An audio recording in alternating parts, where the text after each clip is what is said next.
What if your world was about to be annihilated by an enemy you never knew you had? And what if the entire galaxy just decided to let it happen? That was our reality on an otherwise perfectly normal Tuesday. Far above our heads, a fleet of warships from the Valoran Dominion, the biggest bullies in the cosmos, was preparing to strike. Their leader, a tyrant named Lord Vexiron, gazed down at our vibrant blue planet and sneered. "Look at this insignificant little world," he said to his first officer, "and it's crawling with such primitive life. You are not going to believe how this ultimate story of betrayal becomes the greatest comeback in history, so you're going to want to see how this plays out." "This shouldn't take more than a few days, my lord," his second-in-command Krath replied smoothly. "The Council did send them the standard warning. We received no reply." Vexiron let out a cold, sharp laugh that echoed on the bridge. "Perhaps they're too terrified to respond," he mused, "or maybe they're just too stupid to understand what's coming. Either way, it changes nothing. Begin the invasion. Take our flagship directly to their most populated city. It's time to teach these creatures the meaning of real power." But light years from Earth, at a station named Nexus Prime, the so-called Galactic Council was in session. This assembly, representing dozens of alien races, was supposed to be the guardian of peace. In truth, it was a room full of politicians protecting their own interests. The council was led by High Arbiter Sana, an ancient being composed of living, shimmering crystal. She had watched empires rise and crumble for millennia. To her, Earth was just another line in a history book. "The Valoran Dominion is commencing its pacification of the human homeworld," she declared, her voice like shifting glass. "As per our agreement, they will bring the humans under proper galactic jurisdiction." But one ambassador, a tentacled being named Clith Varen, shifted nervously. "High Arbiter," he interjected, "with all due respect, the humans have provoked no one. They have done nothing to warrant this." "They exist in a sector claimed by the Dominion," Sana answered, her tone dropping degrees. "Our laws state that is all the justification needed.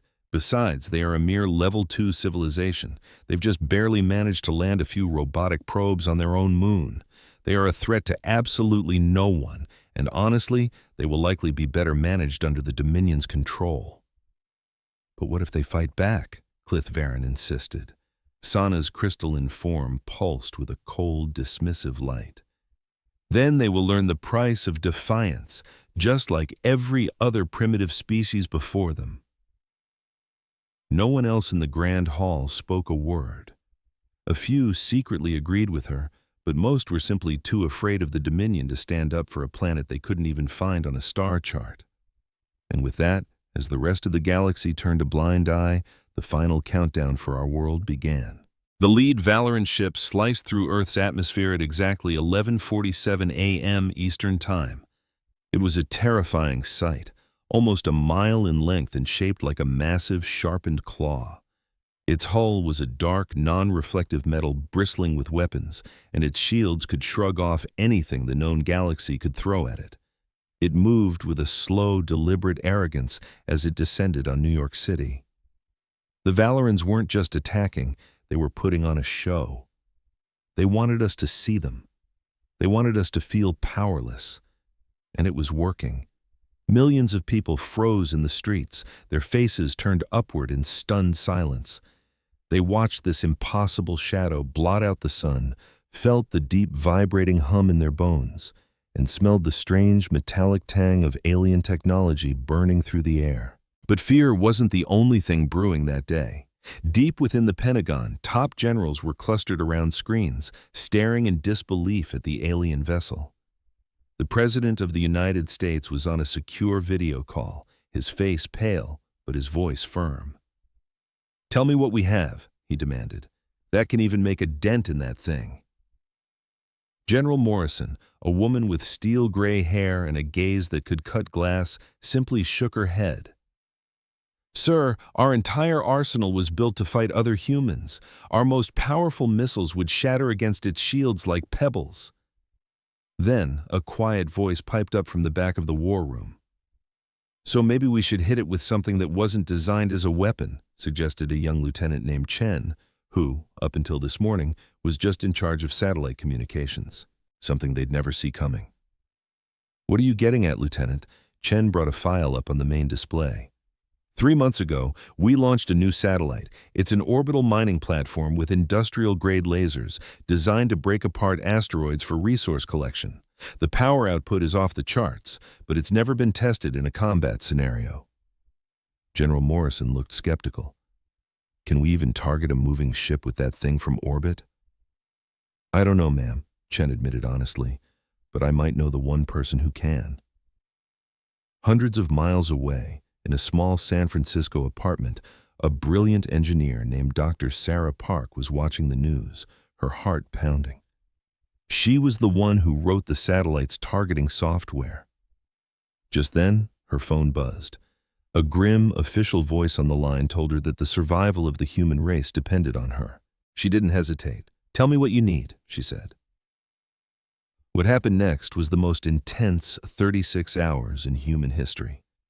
As that Valoran monster loomed over New York like a guillotine, thousands of scientists, engineers, and military personnel worked non-stop, surviving on adrenaline and stale coffee to weaponize a mining tool. The problems were immense. The laser wasn't made for precise targeting, the guidance system was painfully slow, and the power core could only sustain a blast for a few seconds. But we humans possess a secret weapon the Valorans knew nothing about. We are incredibly stubborn when our backs are against the wall. We don't know how to quit. Dr. Park rewrote the entire targeting algorithm in 12 straight hours, coding so fast her fingers went numb. Lieutenant Chen became the nerve center, connecting the satellite to global military networks. A teenage gamer in Tokyo figured out how to overclock the power supply using a technique for high-end gaming rigs. A retired Mercedes engineer in Stuttgart solved a critical overheating problem with a diagram he scribbled on a cocktail napkin. This wasn't a professional, well-oiled army. This was a messy, exhausted, but brilliant patchwork of everyday people from across the planet, pulling off the impossible because there was no other choice. Aboard the Valoran flagship, the crew reported that the humans were putting up no resistance, no missiles launched, no fighter jets scrambled. "It appears the primitives are accepting their fate," an officer observed. "Exactly as I predicted," Lord Vexiron gloated. "They understand they are helpless before us." "Prepare to broadcast our terms," he commanded. "Give their leaders 1 hour to surrender unconditionally, or we will start erasing their cities from the map." But Lord Vexiron was catastrophically wrong. We weren't surrendering. We were taking aim. At exactly 1:23 p.m. on Thursday, a full 48 hours after the invasion began, Dr. Sarah Park took a shaky breath and hit the enter key. 300 miles above the Earth, a satellite built for breaking rocks pivoted its lens and fired its laser at the alien warship. The beam itself was invisible, but the result was not. The Valoran shields, engineered to deflect kinetic and energy weapons, had no protocol for this specific frequency of concentrated, superheated light. The laser sliced through the shield as if it wasn't even there. On the warship's bridge, alarms blared and officers shouted in panic. Lord Vexiron stared in utter shock as a cherry-red spot appeared on the ceiling of his command center and began to melt. Then a second spot appeared, and a third. "What is happening?" he roared. "What are they shooting at us with?" "It's an unknown weapon type, my lord," an officer shrieked. "The shields are having zero effect." "That's impossible!" Vexiron screamed. But it was very possible. It was simply something they hadn't bothered to imagine. And that was just the start. The laser beam, expertly guided by Dr. Park's frantic keystrokes, punched through the ship and found its main power core. The resulting explosion was so brilliant, it lit up the afternoon sky like a new sun.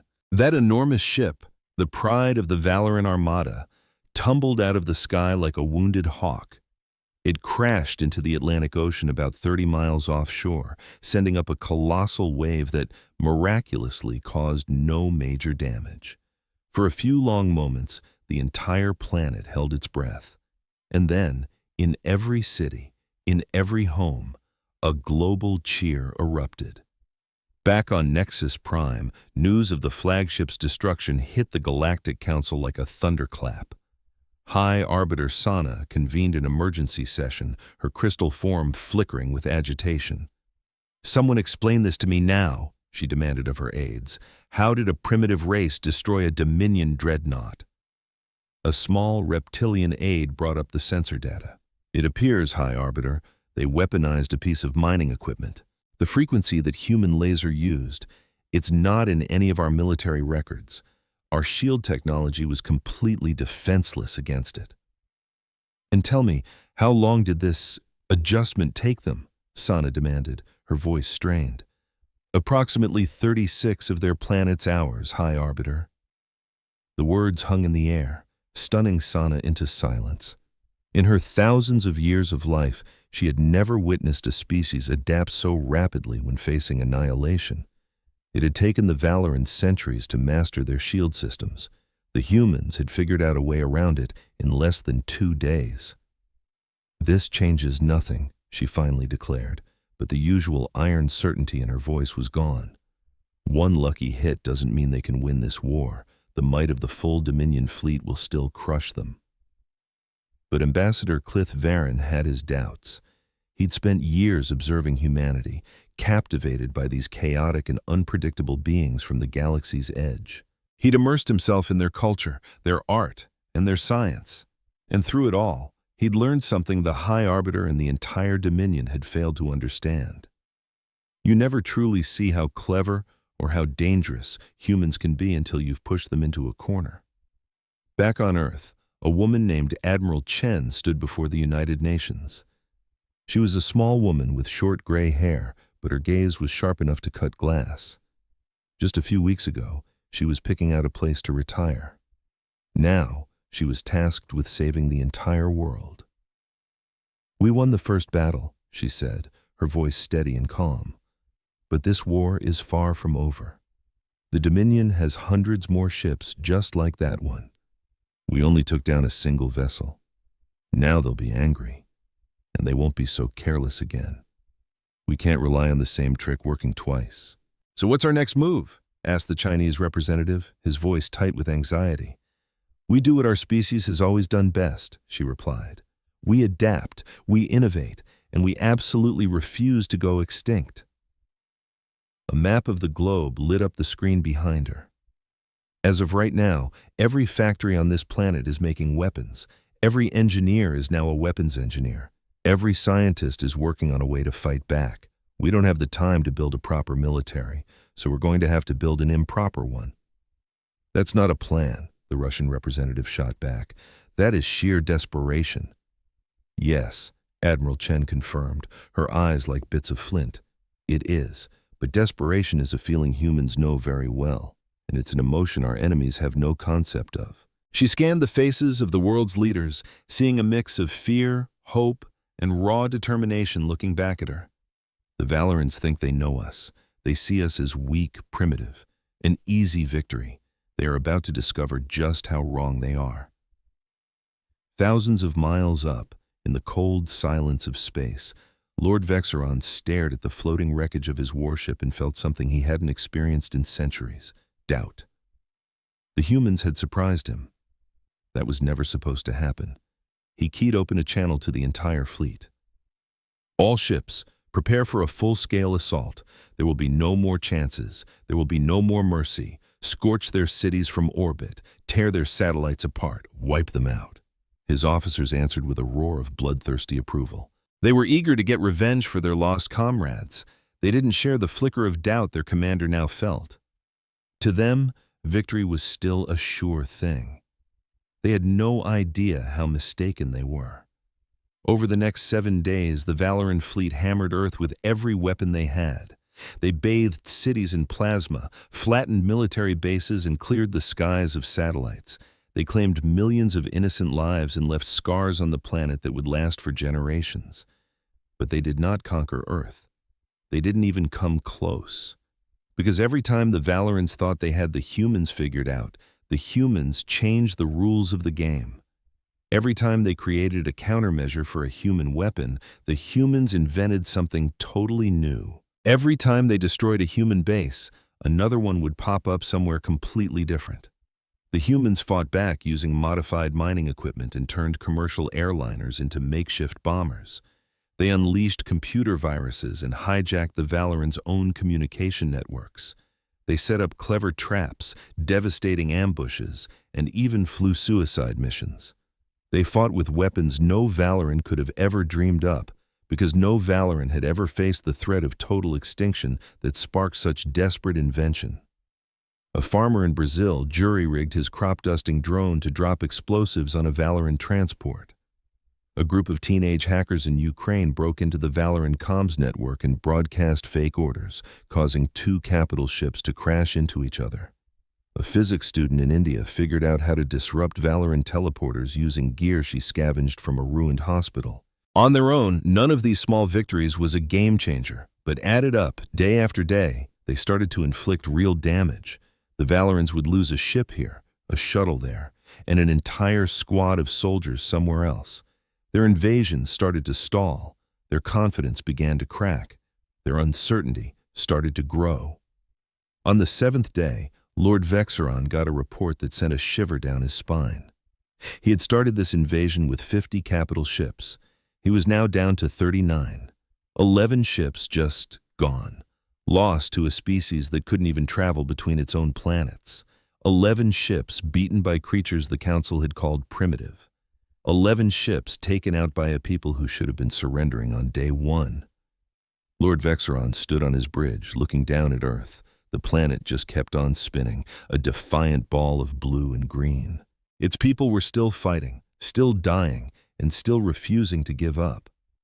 For the first time in his very long and successful career, he began to wonder if he had made a catastrophic mistake. And in homes, shelters, and hidden bunkers all over the world, humanity looked up at the sky and made a single, unified promise. They would not back down. They would not surrender. They would fight until they had won, or until there was no one left to fight, because that's what humans do. It's what they've always done, and it's what they would always do. No matter how powerful the enemy, no matter how impossible the odds, the galaxy had made a terrible error in judgment when it underestimated Earth. And now, it was about to find out the true price of that error. The war had only just begun. 3 weeks had gone by since the fighting started, and Earth was still there. That fact alone was a massive shock to anyone in the galaxy who was watching. The Valoran Dominion had conquered dozens of planets before, and none had held out for more than a few days. Earth should have been a footnote in their history books, crushed in a few hours.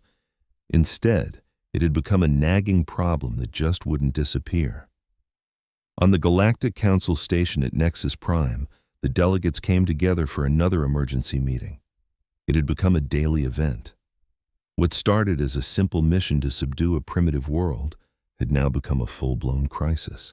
High Arbiter Solana sat at the head of the giant circular table, her crystalline body seeming a little less radiant than usual.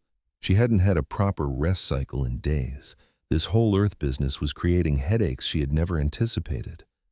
"The latest update from the Valoran fleet," she announced, her voice filled with weariness.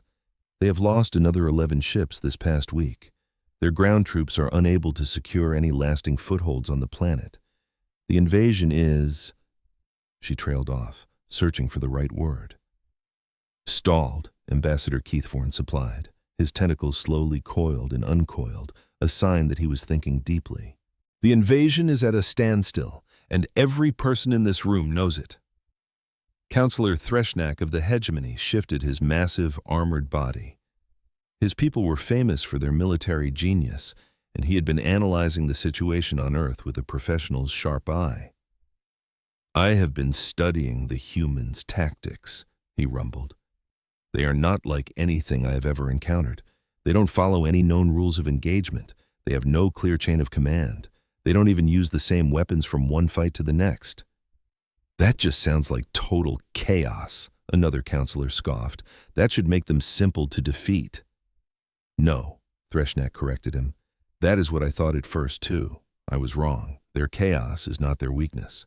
It is their greatest strength. Our strategies work because they are based on logic and prediction. We calculate what our enemies will do, and we prepare our defenses accordingly. But with these humans, you can't predict a single thing. Every battle is completely different. Every human seems to fight with their own methods, their own tools, and their own plans. How is that even possible? Solana asked. How can a military operate with no unified structure? I don't know, but it is working. The Valorants can't adapt quickly enough. By the time they figure out a way to counter one human strategy, the humans have already switched to something else entirely. Ambassador Keverin then brought up a display of Earth. On the massive screen, the red dots representing the Valorant invaders were swallowed by a sea of blue, which marked the human resistance. The aliens were outnumbered on a planet they thought they'd already conquered. We have another problem, the commander said grimly. The humans are adapting to our technology at a rate that is frankly terrifying. During the first week, they got their hands on one of our damaged fighters. In just a few days, they took it apart and figured out how it works. A week after that, they were building their own. That's impossible, Counselor Solana scoffed. It takes decades of dedicated research to reverse engineer technology that advanced. And yet, the commander replied, they're doing it. Look at this. He switched the display, showing a picture of a human aircraft. It was a bizarre mashup of Frankenstein's monster of human and Valorant parts that looked like it should fall right out of the sky. We took this picture 3 days ago over Europe. It's one of their jets, but it's flying on one of our engines and shooting our own weapons. Our intel suggests they slapped it together in under 2 weeks. A stunned silence fell over the council chamber. Every single one of them was thinking the same terrifying thought, though none dared to say it out loud. If these primitive humans could figure out their ships this fast, what would happen if they ever captured something truly sophisticated? Miles below, on a war-torn Earth, the fight for survival raged on. In a secret bunker buried deep under the Swiss Alps, Admiral Chen was coordinating the planet's entire defense. She was running on nothing but caffeine and pure grit, having not slept more than 4 hours a night since the aliens arrived. The command center buzzed around her, filled with officers and technicians glued to their screens, tracking enemy fleets and directing human forces. "We've got an update from the Asian front," an officer shouted over the noise. "The Valorants are pulling back from Shanghai. They're saying the city's too hot to hold." "Good. What about South America?" the admiral shot back. "It's a trade-off, ma'am. We lost Buenos Aires, but they lost 2 more landing ships taking it.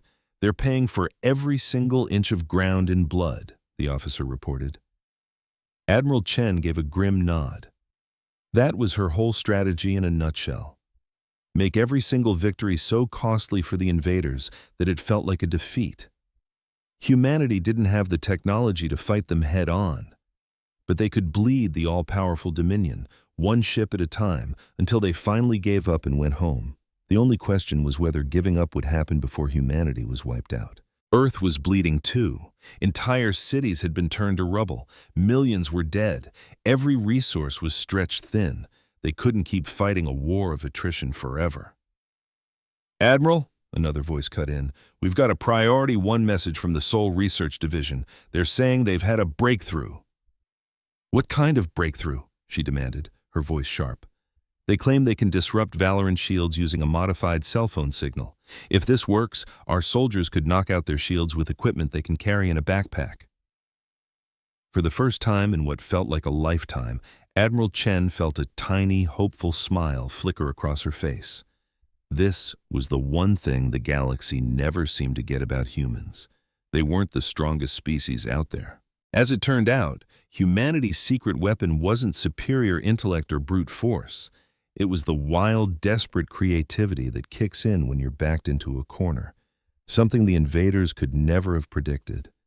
And that fire was first lit by a 19-year-old college student named Kim Ji-young.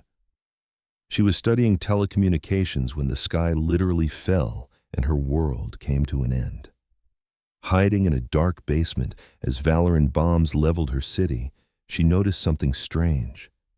Every time she tried to get a signal on her phone, a piece of alien tech nearby would flicker and short out. Anyone else would have ignored it. But Ji Young started experimenting, right there in the dark, with just her phone and a burning desire to survive until morning. While the world burned, she discovered that if you layered certain cellular frequencies just right, it created a wave of interference that the Valorant's invincible shields couldn't block. It wasn't a magic bullet. The effect was faint, lasted only a few seconds, and you had to be really close. But it was a crack in their armor, and a crack was all humanity needed to get started. "Tell Seoul to send their research to every lab we have left on the planet," Admiral Chen commanded, her voice now hard as steel. "I want that tech in the hands of our troops everywhere by the end of the week." "Yes, Admiral?" Meanwhile, halfway across the globe in a quiet town in rural Kansas, a different kind of miracle was taking place. Before the invasion, Marcus Williams was just a mechanic. For 20 years, he'd spent his days fixing cars, trucks, and tractors, solving real-world puzzles with grease under his fingernails. So when the aliens came, he did what he'd always done. He looked at the problem sitting in front of him and started figuring out how to fix it. The problem was a crashed Valorant shuttle. A lucky missile from a human jet had sent it spinning into a cornfield. The alien crew was long gone, but the ship was surprisingly intact. Before the Valorant cleanup crews showed up, Marcus and his neighbors hauled the entire thing into a barn and covered it with tarps. For the next 2 weeks, Marcus took it apart, bolt by alien bolt, just to see how it worked. He didn't have an engineering degree or any fancy equipment. All he had were his trusty wrenches, a crowbar, and the stubborn belief that no machine was too complicated to understand. "See this part here?" he asked his assistant, a former high school science teacher named Ellen. "I'm pretty sure it's their version of a fuel injector. Just look at how these lines connect to the engine." Ellen squinted at a strange box covered in symbols that looked like spaghetti. "How in the world can you tell what it does?" "You just follow the plumbing," Marcus said with a shrug. "Fuel goes in here, some kind of magic happens inside the box, and the power comes out this side to the engine. Honestly, it's not all that different from a carburetor on a '67 Chevy, just a whole lot fancier." "Marcus, this is advanced alien technology," she whispered in awe. "It's supposed to be beyond us." Marcus just grunted. "Everything's beyond us until it's not. Now hand me that socket wrench." All across the globe, similar scenes were playing out. Farmers, welders, teachers, and teenagers were all prying open captured alien equipment with whatever they could find. Most of the time, it was useless. But every once in a while, someone got lucky, and each tiny discovery was another piece of the giant puzzle humanity was desperately trying to solve. The Valorans were completely baffled. To them, technology was a sacred art, perfected over thousands of years by the galaxy's greatest minds.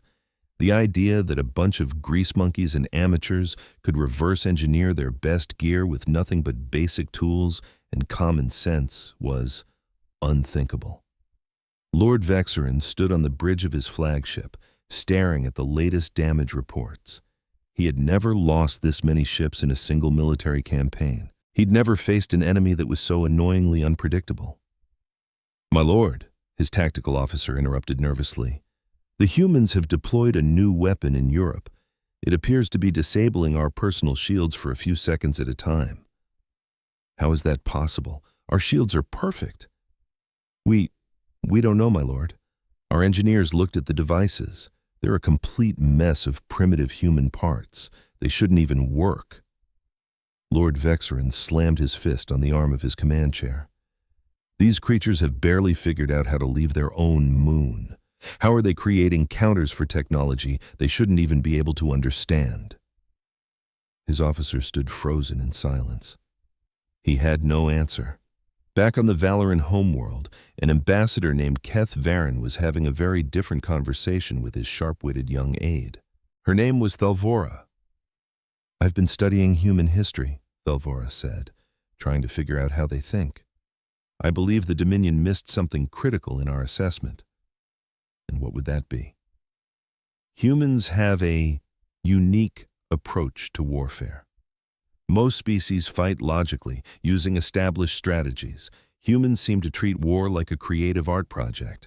They're constantly inventing bizarre new tactics and weapons just to surprise their enemy. Their entire history is one long story of the underdog outsmarting the giant. We are aware of this, Keth Varen said dismissively. It is why they were classified as a potential nuisance, despite being primitive. Yes, Thelvora pressed on, but it goes deeper than that, something I don't believe the High Council truly grasped. She pulled up a data file. When humans are pushed to the absolute brink of extinction, their creativity doesn't just increase, it explodes. They become desperate, unpredictable, and 10 times more dangerous. They will try things that no logical civilized race would ever even consider. They take insane risks that are practically suicidal. And every once in a while, one of those crazy gambles pays off. Ambassador Keth Varen was silent for a long moment. "Are you suggesting," he said slowly, "that by trying to conquer their world, we have accidentally created our own worst nightmare?" "I'm saying," Thelvora replied, her voice low and serious, "that we decided to kick a hornet's nest, and now we're acting surprised that we're getting stung. The High Council is not going to be happy when they realize we picked a fight with a species that specializes in pulling off miracles. I'm telling you, it's not a sure thing anymore," Thelvora said, her voice grim. "If we keep going like this, I honestly don't know if we can win." That sentiment was about to be put to the test. Far away on Earth, the 4th week of the alien invasion kicked off with a brutal Valorant attack on the Human Research Center in Geneva. This wasn't just any city. It was the nerve center of the entire global resistance, and the Dominion wanted it wiped off the map. Admiral Chenwei knew they were coming. She'd been preparing for this moment. But there's a world of difference between being ready for a fight and actually winning it. And she knew one thing for certain: victory would cost them dearly. "All units, hold your positions," she commanded over the encrypted channel. "Let them land. Let them think we're running scared. Then, we're going to teach them what real terror is." The Valorant invasion force numbered 300 soldiers, backed by armored walkers and air support. On paper, it was more than enough to crush any human defense, or so their commander believed. They landed just outside the city and began their march inward. The streets were eerily quiet, every building dark and lifeless, as if the entire population had simply vanished. A knot of unease tightened in the stomach of the Valorant commander, a seasoned warrior named Jax Vorn. He'd been fighting for decades, and he knew that empty streets meant only one thing: an ambush. He urged his troops to advance, but with extreme caution. The first explosion ripped through a manhole cover, instantly turning 5 of his soldiers to ash. The next blast shot out from a 3rd-story apartment, tearing an armored walker to shreds with a storm of shrapnel. The third attack came from everywhere at once, as 100 hidden resistance fighters unleashed hell from rooftops, sewer grates, and shattered shop windows. Look, the Valorants had starships and laser rifles, but we had something they didn't: our home, and we were going to defend it with our last breath. Construction workers swung power saws, college kids hurled makeshift explosives, and office managers charged aliens in power armor armed only with sharpened pipes. It was brutal, chaotic, and an absolute bloodbath. But unbelievably, we were winning. The alien commander, Jax Vorn, screamed into his comms for air support, but our brand-new homemade jammer sent his fighters spiraling out of the sky. He pleaded for reinforcements, but we had already blocked the highways with mountains of collapsed concrete. He finally tried to signal a retreat, but it was far too late. We had them trapped. In just 2 hours, the entire Valorant strike force was annihilated. Not a single alien soldier escaped. As the smoke began to clear, Admiral Cheney walked through the war-torn streets of Geneva. Human fighters, caked in blood and grime, crawled from their hiding places, utterly exhausted but alive. Too many had fallen, and many of the survivors wouldn't last the night, but they had held the line. "This was just one battle," she said, her voice shaking with fatigue but ringing with strength. "We have to do this again tomorrow and the day after that. We fight until they break or until there are none of us left. Are you with me?" A chorus of determined nods answered her. They were in this to the end. Meanwhile, on the Valoran homeworld, the news of this humiliating defeat sent shockwaves of panic through the government. The Valoran war ambassador was shouting about honor and demanding immediate revenge, while the council leader frantically tried to restore order. But amidst the chaos, one ambassador, Keth Varen, sat in absolute silence. He was remembering the words of a wise woman he once knew. These humans weren't just surviving, they were adapting, they were learning. With every single battle, they were figuring out Valoran technology. With every passing day, they were inventing new, unpredictable tactics. They were getting more and more dangerous. A terrifying thought began to crystallize in his mind. What happens when these humans stop defending their world and decide to come for ours? He didn't have an answer, but he knew that if that day ever came, the galaxy would be changed forever. The war was far from over. Against all odds, humanity was still standing, and as long as they were still standing, they had a chance. That was all they ever asked for, a chance, and they were about to take it. 6 weeks into the invasion, something happened that sent a jolt of pure fear through the Valoran Empire. A refueling station near the Kepler travel lane suddenly went silent. At first, the aliens chalked it up to a communications malfunction, but then a remote mining colony went dark, and after that, a deep space military checkpoint stopped responding. Lord Vexarin got the report on the bridge of his flagship, still hovering in orbit over Earth. His face, already etched with weeks of frustration, turned pale. "Are you seriously telling me?" he asked, his voice a barely audible whisper. "Hold on. Are you telling me the humans are somehow attacking our outposts in deep space?" The commander's intelligence officer nodded, his hands trembling slightly. "It appears so, my lord. We've lost contact with 3 different facilities in the last 48 hours. The very last transmission from the Kepler station mentioned unidentified ships just before it cut out." "That's impossible. The humans don't have starships. 6 weeks ago, they were struggling to launch a simple satellite." The officer swallowed hard. "Well, my lord, it seems they have them now." Lord Vexarin collapsed into his command chair, a chilling dread creeping into his bones. For the first time, he wasn't afraid of failing to conquer Earth. He was terrified of what these relentless little creatures might become if he didn't wipe them out completely. The unbelievable story of how humanity went from fighting for survival to taking the war to the stars had begun just 3 weeks earlier in the fiery chaos over the Pacific Ocean. A Valoran cruiser, the Stellar Flame, had taken heavy damage from human missile fire. It wasn't destroyed, but it was crippled and falling from orbit. In a desperate attempt to keep his ship's technology out of enemy hands, the alien captain tried to scuttle it in the deepest part of the ocean. But the self-destruct sequence failed, and the cruiser crash-landed, mostly intact, right next to a tiny island in the Philippines. Within hours, the island was swarming with human naval vessels. The most brilliant engineers and scientists from 12 different nations were immediately flown in. For the next 2 weeks, while the war for their planet raged outside, they worked around the clock to unlock the secrets of the alien vessel. The entire operation was led by Dr. Elena Vasquez, a genius propulsion engineer who had dreamed of going to space since she was a little girl. Not even in her wildest fantasies did she think she would one day be standing on the bridge of a captured alien starship. She was surrounded by technology centuries ahead of anything ever built on Earth.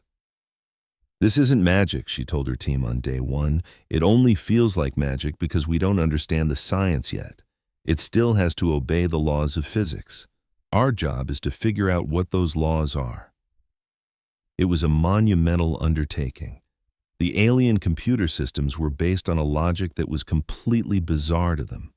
The engines operated on principles that seemed to break everything they knew about physics. The navigation system was designed for a species that could perceive dimensions humans couldn't even imagine. But slowly, painstakingly, Dr. Vasquez and her team started to crack the code. They figured out that the faster-than-light drive didn't actually go faster than light.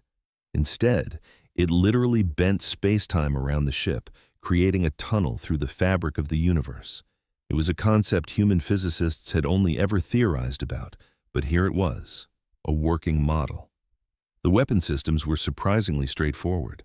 They were essentially cannons that converted raw matter into focused beams of energy.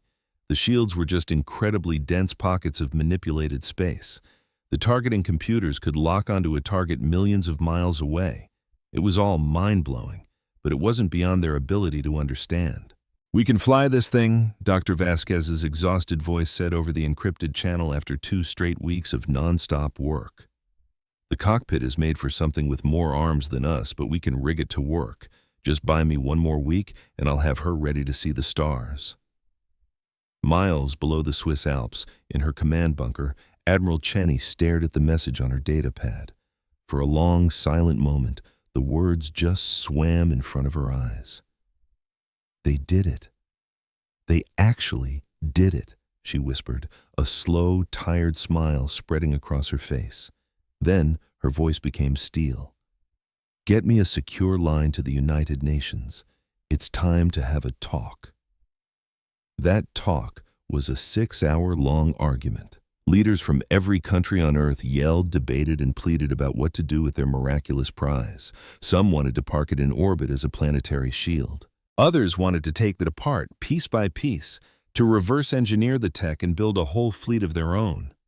A few even suggested using it as a bargaining chip to sue for peace. Finally, Admiral Cheney silenced them all with a plan that was as simple as it was terrifying. "Hiding behind a shield isn't winning," she said to the silent leaders. "We could hold them off for 100 years and still lose everything that makes us who we are. Every day this war drags on, more of our people die and more of our cities turn to ash. We have to end this, and I only see one way how. We are going to take this fight to their doorstep." A stunned silence filled the virtual room. Everyone understood the chilling implication of her words. For the first time in human history, she was proposing that they stop defending and start attacking. "You want to send our people into the heart of enemy territory," the Chinese representative said, his voice straining. "In a single stolen ship we can barely fly? That's not a mission, that's suicide." "It might be," Admiral Cheney shot back, her gaze like steel. "But sitting here and waiting for them to burn our planet to a cinder is also suicide, just a slower one. This way we have a chance to fight. This way we get to make them bleed too." You couldn't argue with that. The vote was unanimous. Humanity was going to punch back. Captain Maria Santos was, hands down, the best pilot Earth had ever produced. She'd seen combat on 3 different continents and had more confirmed kills than any pilot in history. She was a living legend. So when they asked her to command humanity's first and only starship, she didn't even blink. "I'm going to need a crew," she told Admiral Cheney, her voice all business. "And not just soldiers. I need people who know this is probably a one-way trip and are okay with that. People who hate those things every bit as much as I do." "You can have your pick of any volunteer," the Admiral said. "The line to sign up is already a mile long." "I don't want the eager ones," Santos replied. "I want the best. I want the innovators, the ones who can rig a miracle with duct tape and a prayer. I don't care about their disciplinary records. I care about what they can do when the whole world is falling apart." The team she put together was the weirdest military unit in history. Sure, she had pilots and Navy guys, but she also recruited a world-famous mechanic, a hacker who was practically a ghost in the machine, a pro race car driver with a sixth sense for engines, and a physics professor who hadn't set foot off his college campus until the day the aliens came. Imagine aliens invade your planet. They turn your cities into dust and ash. They leave you with absolutely nothing. What do? For 200 survivors from 20 different countries, speaking a dozen different languages, the answer was simple: get payback. They managed to capture an enemy ship and gave it a new name, the Defiance. It took them another week to get it ready for a fight, loading it with every weapon they could find and figuring out the crazy alien controls. During that time, they salvaged 2 more beat-up Valorant ships from other battles. They were total wrecks, but a little human ingenuity got them flying again. So now they had 3 ships with 200 crew members on each. That's 600 people against an empire that ruled 100 worlds. The odds were beyond a long shot. But humanity was never very good at listening to the odds. On the day they were set to leave, Captain Santos stood on the bridge of the Defiance, her voice broadcast to the entire crew. "I'm not going to give you some big rah-rah speech," she said, her voice steady as a rock. "You all know why you're here. You know what they stole from us. Those aliens kicked in our front door and tried to erase us from the universe. They thought we'd just lie down and take it. They thought we were weak." She let that sink in for a moment, looking at the faces on her monitors. They were terrified, of course, but their eyes were burning with a fire that was anything but weak. Well, it's time to prove just how wrong they were. We're taking the very ship they built, and we are going to use it to tear their empire down around their ears. We are going to make them regret they ever heard the name Earth. And if we don't come back from this, then we go down fighting and we make them pay for every single soul they took from us. A roar went up from the crew. It wasn't a clean, disciplined cheer. It was a raw, guttural scream of pure rage and desperate hope. "All right, people, to your stations," Santos ordered. "We've got a war to win." The 3 ships launched from secret bases all over the planet, rocketing through the atmosphere and into the blackness of space. They gathered high above Earth, a tiny little fleet facing down the massive Valoran armada still hanging in orbit.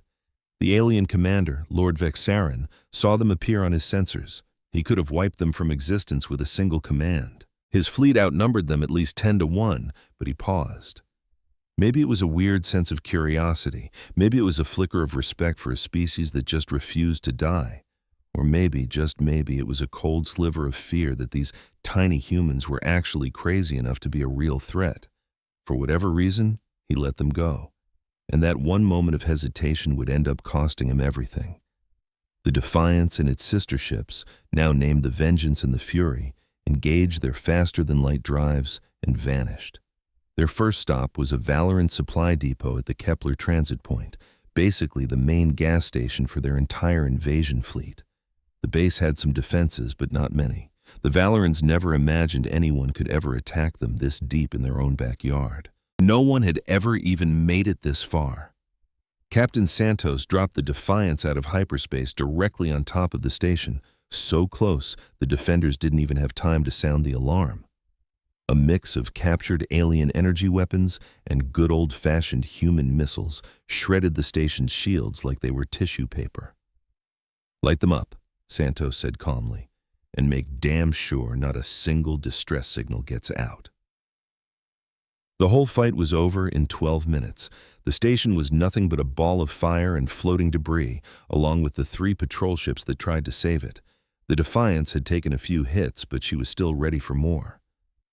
"That one was for New York," Santos whispered, watching the wreckage glow. For the next 2 weeks, the 3 human ships became ghosts, hitting supply lines, communication hubs, and military outposts all across Valoran space. For decades, humanity had been a punching bag for the galaxy, but those days were over. They were careful. They never targeted civilians, only people who were actively trying to kill them. But they were systematically dismantling the Dominion's war machine, piece by piece. More importantly, they were sending a message. Earth was done being a victim. Earth was fighting back. So what would you do if your home was being attacked by an enemy you couldn't possibly defeat? Would you give up, or would you fight back with everything you had? On the capital world of Nexus Prime, the Galactic Council watched the news reports of the human counterattacks in stunned disbelief. "They've taken our ships," the Valoran ambassador shrieked during an emergency session. "They're using our own weapons against us. This is an outrage. The Council has to do something." The High Arbiter, Sana, looked utterly exhausted. "And what would you have us do? Send in our fleets? Start an even bigger war?" "Yes," he screeched. "Wipe them out! Scorch their pathetic little planet before this gets out of hand!" That's when Ambassador Keth Voron stood up to speak.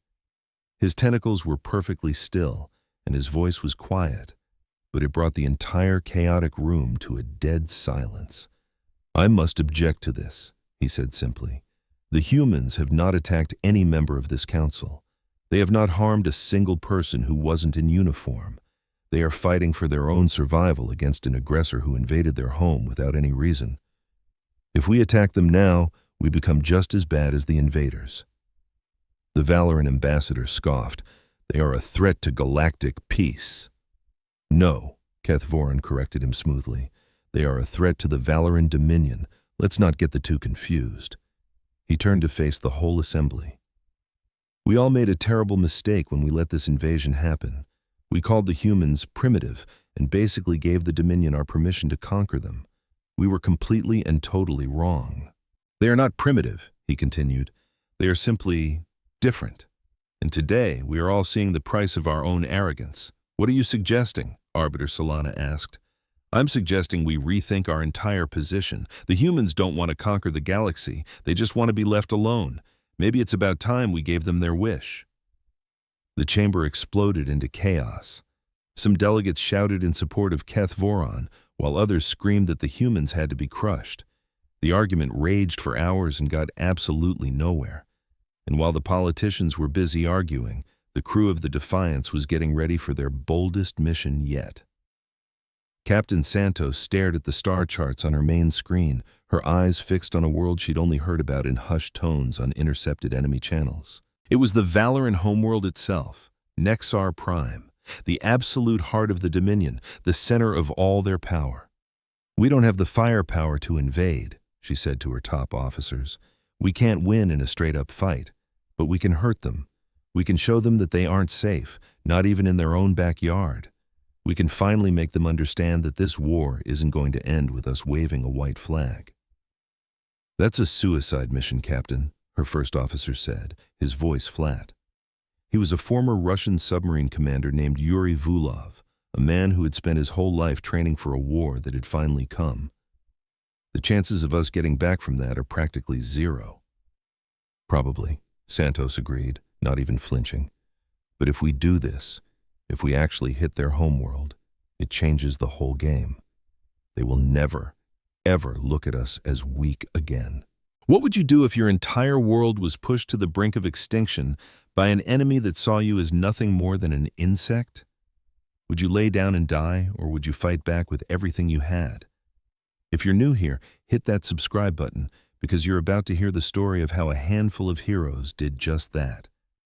They will never underestimate us again. Captain Santos scanned the faces of her crew, her family, the 200 souls who had followed her into the darkest corner of the galaxy. "Are you with me?" The roar that came back was instant and deafening.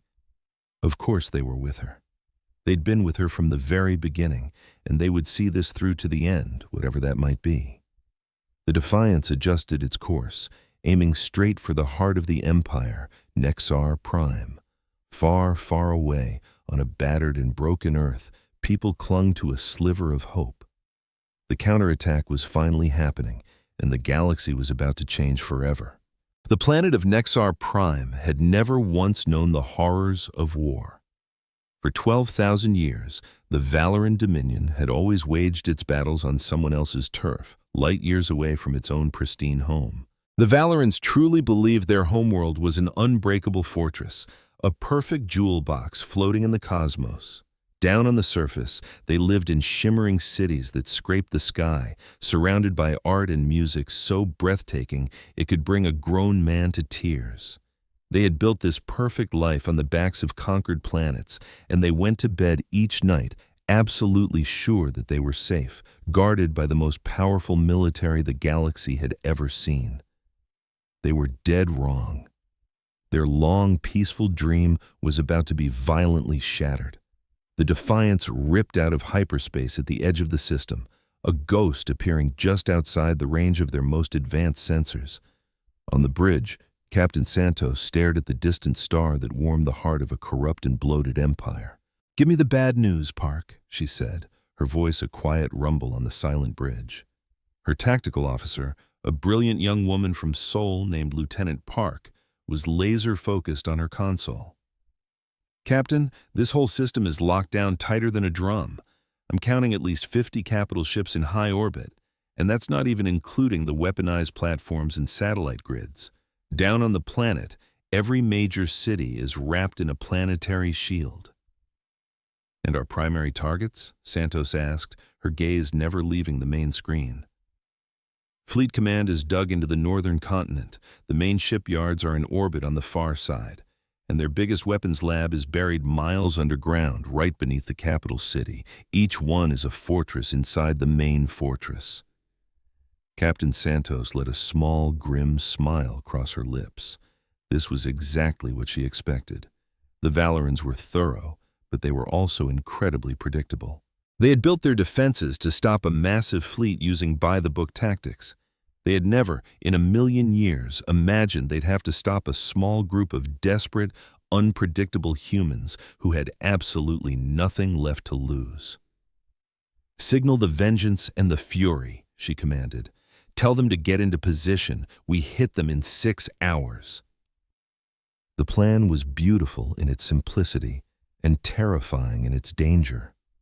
The 3 human ships would strike 3 separate, high-value targets at the exact same moment, forcing the Valoran fleet to split its attention and its forces. The Defiance would make a direct run at Fleet Command.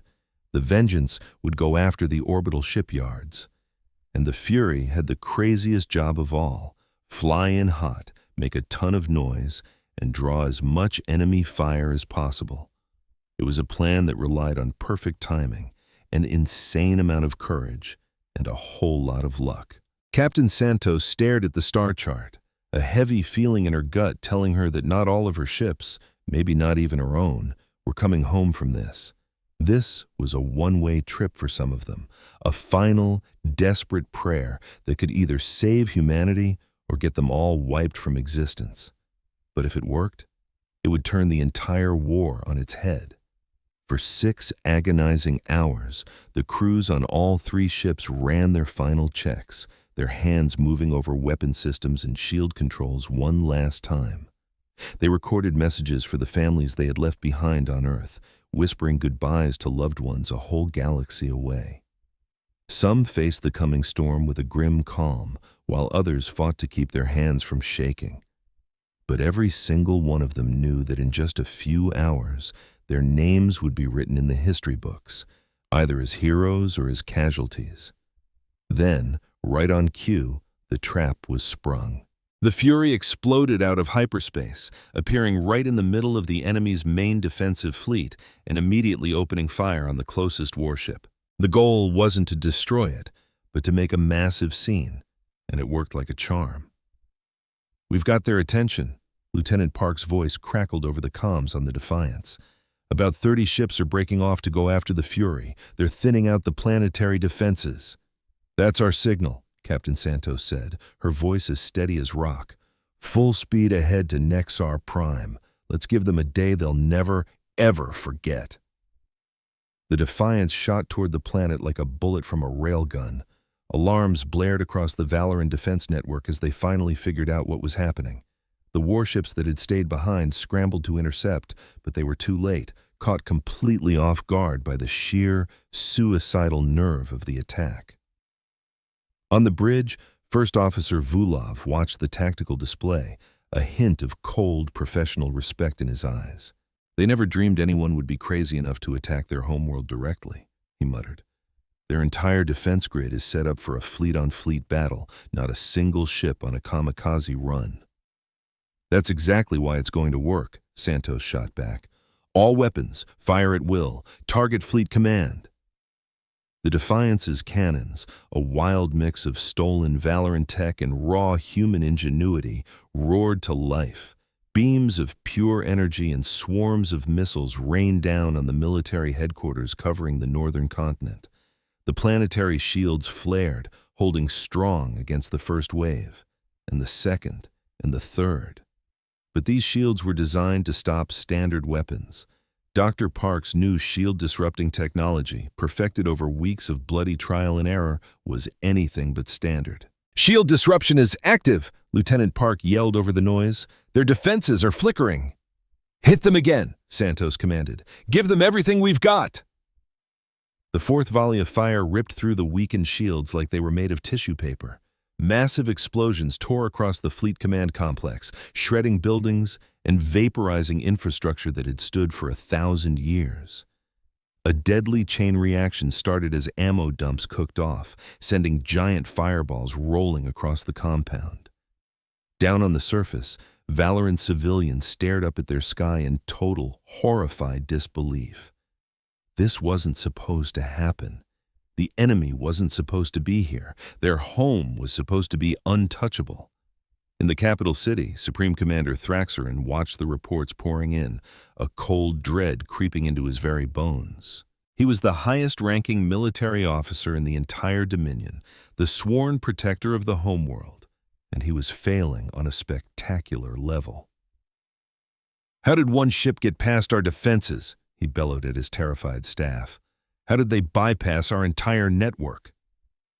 His tactical advisor stammered, "Sir, they don't follow any rules we know. They're chaotic, they're reckless, they take risks that no sane commander would ever dream of."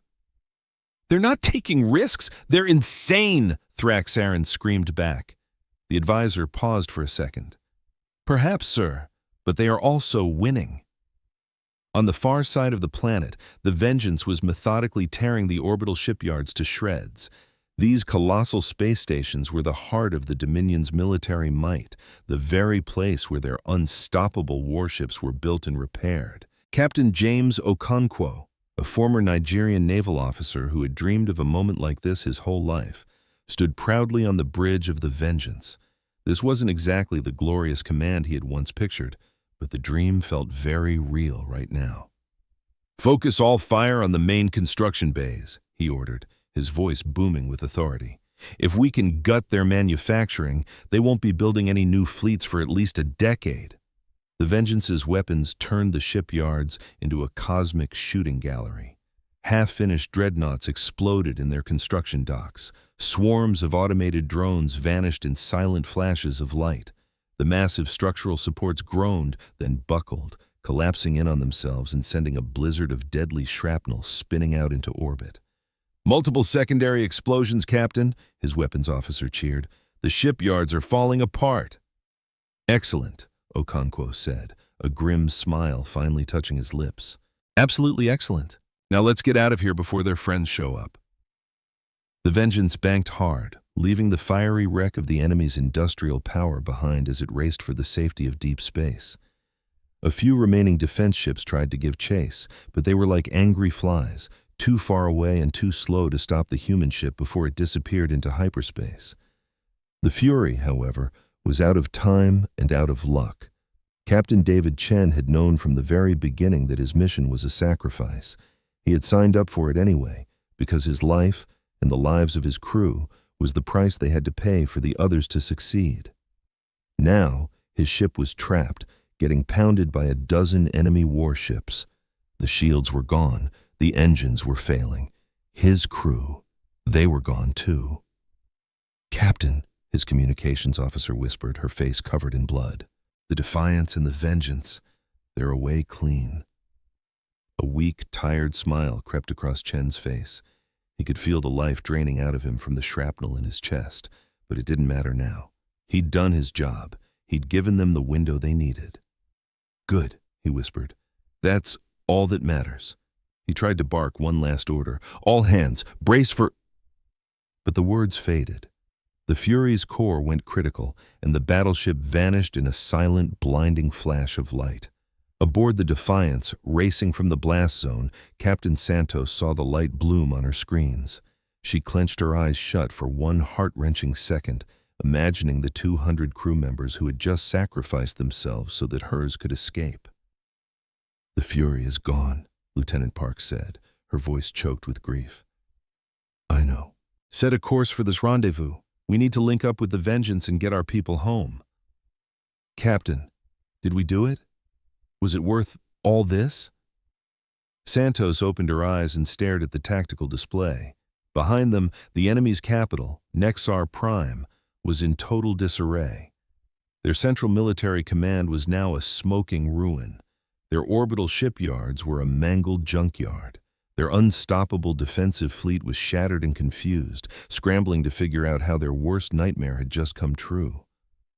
"Oh yeah," she said, her voice a low, grim rumble of satisfaction. "We did it. We hurt them. We hurt them bad." Down on the surface of Nexar Prime, the news hit the Galactic Council like a physical blow. The humans. They've struck Nexar Prime, High Arbiter Sana stammered, her crystalline form flickering in shock. They attacked the Valoran homeworld. This has never happened. This is a declaration of total war. The Valoran ambassador leaped to his feet, his face a horrifying mask of pure fury and terror. They must be wiped out. The Council has to authorize a complete mobilization to erase their species from existence. And on what grounds would we do that? Ambassador Kethvan's voice was unnervingly calm, cutting right through the panic. The humans targeted military assets, Ambassador. Their strikes were surgical, and they went out of their way to avoid civilian centers. By any reasonable standard, they are simply hitting back after you invaded their home. They are a menace to every civilized people in this galaxy. No, Kethvan corrected him softly. They are a threat to the Valoran Empire. There's a world of difference. He stood up slowly, his gaze sweeping across the faces of the other stunned council members. For months, I've been studying these humans. I've watched this war unfold, and I've reached a conclusion that I suspect many of you will not like. What conclusion is that? Sana asked. They are not going to lose. They will never, ever stop. They will keep adapting, innovating, and inventing new and horrifying ways to attack anyone who threatens their home. If this council commits to a war of extermination, I promise you, they will figure out a way to make every single one of us bleed. And even if we manage to conquer their world, we will spend the next 1,000 years fighting an insurgency that will never surrender. So what do you propose? I propose we end this madness right now, Kethvan announced. I propose we admit that approving this invasion was a catastrophic mistake and take steps to fix it. I propose we offer humanity peace. The room exploded. Delegates were shouting, some agreeing with Kethvan's wild idea, others screaming to destroy the humans before they could grow any stronger. The debate raged for hours, tearing the council and the very alliances holding the galaxy together apart. Meanwhile, back on Earth, the remaining Valoran invasion force was completely cut off. Lord Vexarin hadn't gotten a single message from his homeworld in days. His supply lines were severed. The reinforcements he was promised had been turned into space dust at the shipyard. He was stuck on a hostile planet, running out of resources and facing an enemy that just wouldn't quit. Give me my options, he demanded of his senior staff. They stood on his flagship's bridge, the sheer exhaustion from weeks of a brutal failing campaign etched into their faces. We can continue to fight, one officer said without much conviction. We still have 30 ships. We could cause catastrophic damage to their cities. And for what? Vexarin shot back. No one is coming to help us. We can't win. We can only choose how slowly we want to be wiped out. Another officer cleared his throat. Perhaps we could negotiate, my lord. Offer a withdrawal in exchange for our captured ships and personnel. A third officer let out a bitter laugh. And why would they trust us? We invaded their planet. We killed millions of them. They have absolutely no reason to believe a single word we say. Lord Vexarin sank into his command chair, utterly defeated. In his long and storied career, he had never been in a position like this. He was always the conqueror, the bringer of overwhelming force, the inevitable victor. Now, for the first time in his life, he was the one who was afraid. Contact the human leadership, he finally choked out, the words tasting like ash in his mouth. Tell them we wish to discuss terms. That signal traveled across the vastness of space, eventually reaching Admiral Chen Wei in her command bunker deep beneath the surface of the Earth. She read the message once, then a second time, and then a third, just to be sure her exhausted eyes weren't deceiving her. They want to surrender? Her aide whispered, his voice trembling with disbelief. They want to negotiate, Chen Wei corrected him softly. It's not the same thing. She paused, her mind racing. But it's a start. Tell them we will meet. We'll hear them out. But you make it crystal clear that the only thing on the table is their complete and unconditional withdrawal from our solar system. Nothing less. And if they say no, then the fight goes on. She had shown them that humanity could strike back anywhere, even in the heart of their so-called impenetrable empire. They knew now that this war wouldn't be the easy victory they had planned. They knew that even if they won, the price would be staggering. A cold smile touched her lips. "They're afraid," she said. "As they should be. We're just getting started." On Nexar Prime, Supreme Commander Thex Aaron stood in the rubble of what was once his Fleet Command headquarters, feeling the crushing weight of history. For the first time in 12,000 years, the Valoran homeworld had been successfully attacked. Their myth of invincibility was gone, shattered forever. The Dominion would never be the same. And somewhere out in that vast, dark emptiness between the stars, 3 battered human ships were limping home. They were damaged, their crews were a shadow of their former numbers, but they were triumphant. They had done the impossible. They had brought the war to the conquerors, and the galaxy would never be able to forget it. 6 months had passed since the invasion began. The war that the galaxy thought would be over in a week had become something far bigger, more complex, and infinitely more important. On Earth, cities were slowly coming back to life. The dead had been mourned, the injured were healing, and the survivors were picking up the pieces of their broken lives. It would take years, maybe even generations, to fully recover, but humanity had endured. No, they had done more than that. They had won.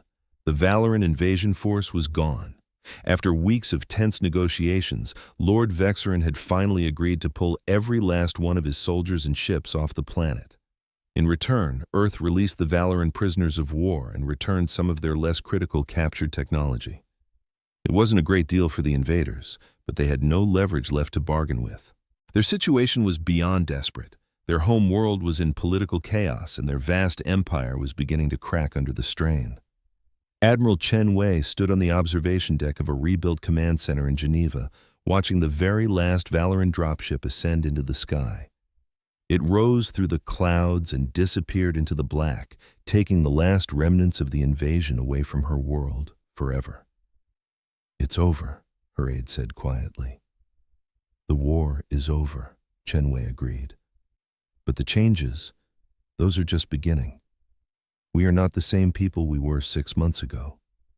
We know now, without a doubt, that we're not alone. And we know that there are powers out there that view us as nothing more than insects to be stepped on. And now," she added, her voice turning to steel, "they know we can fight back." "So what's next?" her aide asked. "Now, we rebuild, we get ready, and we make damn sure that no one ever gets the idea to come to our home uninvited again." On Nexar Prime, the Galactic Council was also grappling with this new reality. The impossible raid had sent shockwaves through the entire galaxy.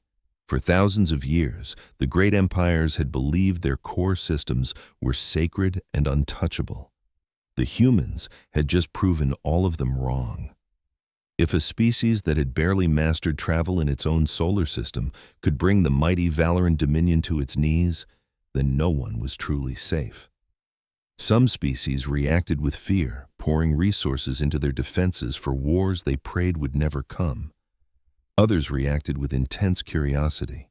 Across the galaxy, they began studying humanity, trying to figure out how a species they'd written off as primitive had somehow done the impossible. And for some, it sparked a flicker of hope. On countless worlds, conquered and crushed by the great powers, people had always just accepted their fate, believing resistance was futile. But now, they saw proof that it wasn't. They had a new example to look to. In the quiet corners of 100 different planets, whispers started to travel. Whispers about the humans from that tiny blue world called Earth. The people who refused to know when they were beaten. The people who fought back and won. High Arbiter Solana called the council to order for what would become one of the most pivotal meetings in the history of the galaxy. "We are gathered," she announced, her voice echoing in the chamber, "to address the formal request from the government of Earth.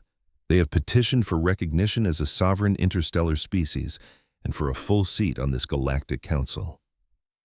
The new Valorant ambassador, his predecessor having been sent packing in utter disgrace, shot up from his seat. "This is an outrage. These savages attacked our homeworld. They shattered our fleet. They took thousands of our lives. They should be punished, not rewarded." They responded to an unprovoked invasion. Ambassador Kethvan corrected him calmly. They defended themselves from an aggression this very council approved. If anyone here deserves punishment, it is the Dominion for starting this pointless war.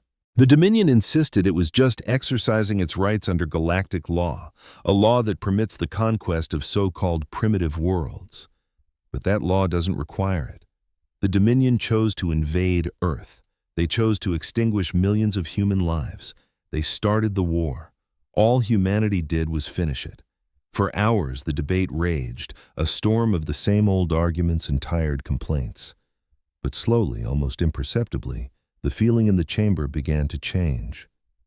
That's when Counselor Threshnak of the HFY, a master strategist who had followed the war with a keen eye, rose to speak. "I have studied the humans' military strategy in exhaustive detail," he declared. "It is unlike anything I have ever encountered. They adapt faster than any species on record. They innovate under pressure in ways that should be impossible," he continued, "and they have an absolute, unshakable refusal to give up." "Is that meant to be a compliment?" the Valorant ambassador sneered. "It is meant to be a warning," Threshnak retorted. "If we continue to make an enemy of humanity, that is precisely what they will become. They will advance their technology, they will expand their fleet, and it is only a matter of time before they are strong enough to challenge any one of us." Threshnak let his words hang in the air. "However, if we welcome them as peers, if we offer them a place in our community, they could become our allies, and I, for one, would much rather have humans as friends than as enemies." The chamber plunged into silence as every representative weighed his words. Finally, High Arbiter Solana spoke again. "We will now vote on the human petition. All in favor of granting Earth full recognition and a seat on this council?" One by one, the lights on the voting board began to change. The HFY voted yes. The collective voted yes. Bolstered by the major powers, smaller systems began to follow suit. Even a few client species of the Dominion voted yes, sensing a seismic shift in the galaxy's balance of power. When the final tally came in, the outcome was undeniable. Earth would be recognized. Humanity was being invited to the table. "The motion carries," Solana announced. Her voice was a mask of neutrality, but those who knew her could see a newfound glimmer of respect in her eyes. "Earth is hereby granted provisional membership in the Galactic Council. A formal ceremony will be held to welcome their representative." That ceremony was held 3 weeks later. Dr. Amara Okonkwo had been chosen as Earth's first ambassador. She was a brilliant xenolinguist who had dreamed her whole life of the day humanity would make peaceful contact with alien life. The brutal invasion was the furthest thing from the first contact she had ever imagined, but she was determined to forge a new beginning from the ashes of that nightmare. She stood before the council in a simple black suit, her dark skin luminous in the chamber's ambient light. Behind her, a hologram of Earth rotated gently, a breathtaking jewel of blue and green that had come so close to being shattered forever. "It is an honor to stand here today," she began, her voice unwavering. "It is an honor to represent my species before this council. But I will not pretend this is purely a moment of celebration." She paused, letting her gaze travel over the alien faces watching her. Some looked curious, some hostile, and many were impossible to read. 6 months ago, a fleet from the Valorant Dominion attacked my home. They arrived without warning, without any attempt at communication, giving us no chance to avoid conflict. They murdered millions of my people. They turned our shining cities into graveyards of glass and steel. They tried with all their might to erase us from existence. She let the chilling truth of her words sink into the quiet hall. But we are still here. Not because we were stronger, and definitely not because our technology was more advanced. We survived because we refused to die. We survived because every single human on my planet, From our top scientists to the farmers in our fields to our very own children, found a way to fight back. We survived because that's what we do. The room was dead silent. I'm not here to threaten this council. I'm not here to demand revenge. I'm here because what humanity wants is simple. We want to be left in peace. We want the chance to build our own future, raise our families, and explore the universe on our own terms. We have no desire to conquer. We have no ambition to rule. She met the Valorant ambassador's glare, and he was the one who looked away. But let me be crystal clear. We will never again allow another to attempt to conquer us. That is the lesson this war burned into our souls. That is the message humanity is now sending to the stars. Leave us in peace, and you will find no better friend in the cosmos. But if you threaten our home, we will become the nightmare you can't wake up from. Her gaze shifted back to the council at large. I'm told this council was formed to foster peace and cooperation among the diverse species of this galaxy. I'm told it was built on ideals of justice and fairness. If that is true, then humanity belongs here. We believe in peace. We believe in partnership. We believe different peoples can live together without trying to destroy one another. But we have also learned that peace must be defended. We believe the strong have no right to prey on the weak. We believe every species, no matter how small or new to the galactic stage, has the fundamental right to determine its own destiny. She took a breath, steeling herself for her conclusion. I am asking this council to welcome Earth, not just as a new member, but as a partner. I am asking for your help in rebuilding what we lost and for you to share your wisdom with us. In return, we offer you everything we are, our science, our art, our limitless creativity, and our stubborn refusal to accept that some problems just can't be solved. Humanity has been through a trial by fire these past 6 months. We learned we aren't alone. We learned the universe is far more dangerous than we ever dreamed. But the most important thing we learned is that we are infinitely tougher than we ever knew. We have learned that we can face any challenge, overcome any obstacle, and defeat any enemy. The galaxy may not have been ready for humanity, but ready or not, we have arrived, and we are here to stay. Dr. Okonkwo finished her speech and stood in the vast, echoing silence, waiting. For what felt like an eternity, nobody moved. Then, Counselor Threshneck got to his feet. He crossed the chamber floor until he stood before the human ambassador. His enormous armored body towered over her, but she didn't even flinch. The hegemony welcomes humanity to the Galactic Council, he rumbled, his voice deep and formal. Then, a bit softer, he added, and I, personally, welcome you. Any species that can fight as yours did has earned my deepest respect. Ambassador Keth Varan was next to stand. The collective also welcomes humanity. We hope today marks the beginning of a long and fruitful friendship. One by one, other representatives rose to offer their own greetings. Even the Valorant ambassador, his voice dripping with venom and his words clipped, was forced to acknowledge Earth's new status.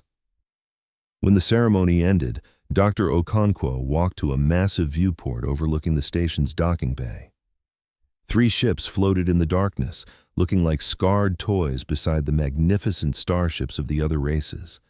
The Defiance, the Vengeance, and a brand new vessel christened the Hope. By galactic standards, they weren't much, but they were a start. Our fleet was a joke, held together with scrapyard patches and pure stubborn grit. The pilots? They weren't seasoned veterans. They were ordinary people who'd learned to fly starships in a matter of weeks, not decades. But they were ours. They were humanity's last stand, a symbol of everything we had clawed back from the brink in just 6 short months. Captain Maria Santos, looking exhausted but beaming with pride, came up beside her. "So, what's the word?" she asked.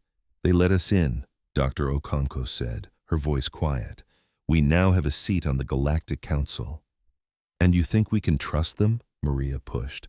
"Not a chance, but they don't trust us either. Trust is something we're all going to have to build from the ground up."